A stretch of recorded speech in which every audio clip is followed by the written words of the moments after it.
Hey guys, Marian here. Welcome back to my channel. In today's video, I'm going to be talking all about Judaism and pregnancy and what are some of the Jewish birth rituals. Of course, this is great timing for me because I am hopefully about to give birth. Any day now, any hour, who knows. But I really wanted to film this video before I went into labor and kind of talk about what I've been doing to prepare spiritually, as well as just the Jewish traditions around this really special time.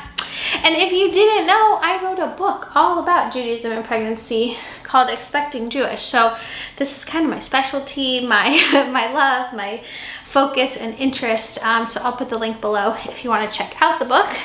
And let's jump in. If you're new here, welcome. My name is Marian and I make videos about being a mom and being a Jewish mom. And if you want to follow along with my everyday life as a Jewish mom, don't forget to follow me on Instagram. Okay, so the number one way that Jewish women prepare for birth is going to the mikvah. So I've shared a few videos about the mikvah on my channel. The mikvah is a spiritual ritual bath. You can actually take part in mikvah ceremonies by going to the ocean or a river, like a natural flowing body of water. But more traditionally, it's done inside in a spa-like kind of environment. And it's very common for women to go in their 9th month and do a special mikvah immersion, pray for the baby healthy and happy, and pray for an easy delivery and the well-being of the mom. So this is a very special, very spiritual time. I love talking about mikvah because I feel like it's unlike any other kind of religious practice, everyday practice, because it's so physical. You're literally naked and exposed, and you dip in the water fully, so you have this very physical experience that really, I think, helps enhance prayer. So I actually just went this past week. I didn't think I would have time to do it. I had been putting it off, and finally I had a free day this week and I was like, this is the day it's gonna happen. So I shared all about it on my Instagram stories, but I put up like a little YouTube short / reel, and I will be popping up some footage from that as well. But if you want to hear more about mikvah, definitely check out my other videos because I go into much more detail. So that's one of the number one ways to prepare.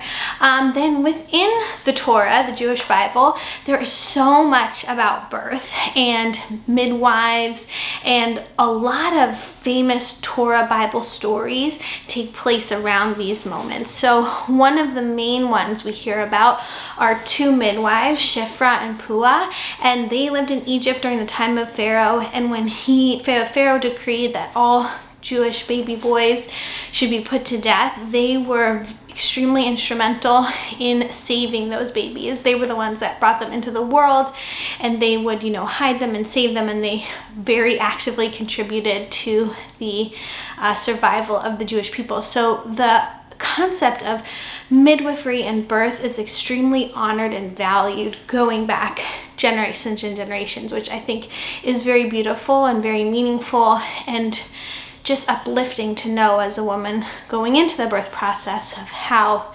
valued and cherished these moments are, as well as the people who surround and help women during this time. But I don't want to move on from the Torah just yet because there's a lot of contradictions when it comes to birth as well. This is a little bit more of like background than ritual, but I wanted to share it because it's important to know the background before we get into the ritual. So birth is often described with a lot of contradictions. So in the first story of Adam and Eve, we're told that because Eve disobeyed God and, ate from the tree of life, that her punishment is to forever be in pain during childbirth. Like that's the women's forever punishment, is to experience childbirth and pain. But on the flip side, we're also told that to be fruitful and multiply is, our greatest mitzvah. So to have children is our greatest commandment and the ultimate, mitzvah, celebration of God, the continuation of creation. And yet at the same side, like, it's going to be painful.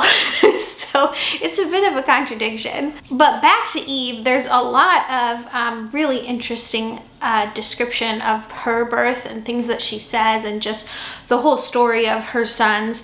But one of her very famous quotes in the Bible is, "I have brought a child into this world through the help of God."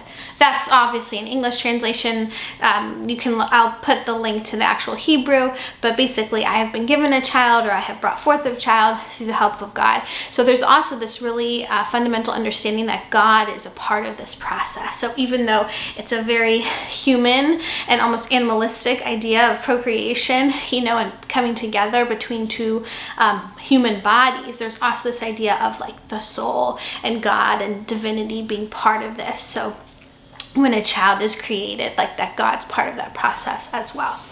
Okay, so back into the actual ritual. So within the actual birth experience, there are no required mitzvot that a woman has to do. There's no prayer she has to say. There's nothing she has to touch or do or anything like that. So unlike even Shabbat, for example, right? You have to light the candles. You have to say the prayer. Like there's requirements throughout Jewish life. From morning till night, throughout every day, not just Shabbat. Every time you eat food, you say a bracha or a blessing. Every time, when you go to the bathroom, when you wake up in the morning, like we're constantly thanking God, praying to God, and it's really woven throughout a religious person's day. But during labor and delivery, women don't have those requirements.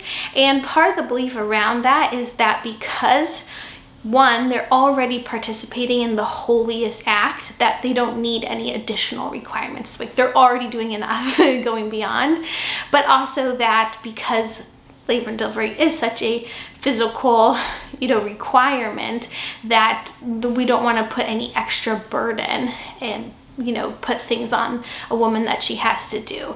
So that's very nice, but it also can be hard, especially, I was thinking about this, with modern medicine, right? We now have like epidurals and pain relief. So the birth process can be a lot calmer than it might have been before those things were invented. So women often do have the time and mental headspace to be involved in some prayer these days.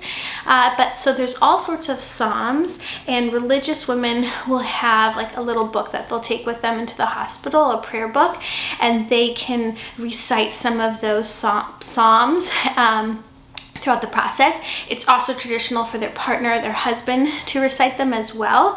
Often the husband will go to the synagogue and have the honor of opening the ark for the Torah, which is another kind of like mikvah experience where you're praying for a healthy, easy, safe delivery. Like the idea of opening the ark, opening the woman so the child can come out. But in the hospital itself, men will often be reciting these kind of prayers. But again, for the woman, there's no requirement of certain things that have to be said. You can say the Shema or the Shechianu, which are both prayers that are very common and used often. There's a lot of debate about whether this experience is so special that it goes beyond the meaning of the Shechianu prayer, which is a prayer you say when you reach big first-time moments. But I would say if it's meaningful to you, then you should use it. And if focusing on prayer is meaningful to you, then use that as your tool. I know for me personally, I liked playing Jewish music, and that helped me really focus when I gave birth without an epidural. So I found those things very helpful to be in like a spiritual headspace. But for a lot of women, that's far from where they want to be, and that's okay too. So once the baby is born, there are also common things to say. One is the prayer for the child. So every Shabbat we recite prayers for our children. So you can use one of those prayers. There's the Yivarechecha prayer, which is a prayer about keeping you safe on your journey. So that's another appropriate one as the child begins the journey of life. And you'll often hear people say the phrase Tov v'hemetiv, which is God does good. So kind of just like a rejoicing sort of mazel tov expression. Also, last thing I do want to mention is I got a lot of questions about modesty during birth. And for very religious women, you can definitely have a male doctor. This is one of these things I talk about on my channel a lot, is that science, medicine, you know, always has been given space in religion. So the doctor's able to do whatever he needs to do, whether it's a man or a woman, to save somebody's life. So even if the woman's completely naked, or, you know, whatever it has to be, the doctor, even if he's a man, can of course take care of her. But very religious women would usually not have like other men in the room. Often not even their husband in the room, and they'll try to be as covered or as modest as possible, just because like that's kind of how they live their life, that's what they're used to, so they continue that. But of course, like in an emergency situation or something like that, the preservation of life is the most important thing. And then just beyond that, I think in the first days of life, what Judaism, again, really makes very clear is that we shouldn't place extra burdens on the mom or the baby. We just want them to be healthy and to feel good, and there aren't these, you know, strict requirements of them. It's really just about healing. So I hope you guys liked this video, found it interesting to learn about some ancient spiritual and Jewish rituals around birth. Don't forget, if you're very interested, check out my book. It goes through all 9 months of pregnancy, including conception, and it's very welcoming, open, adoption, conversion, infertility, interfaith. Everything is covered in the book, so definitely check that out if you're interested. Thank you so much for all your well wishes for me. I see all of them and appreciate them so much. And I'll update you guys when I know anything about what's going on. But I'll see you in my next video. Thanks for watching. Bye.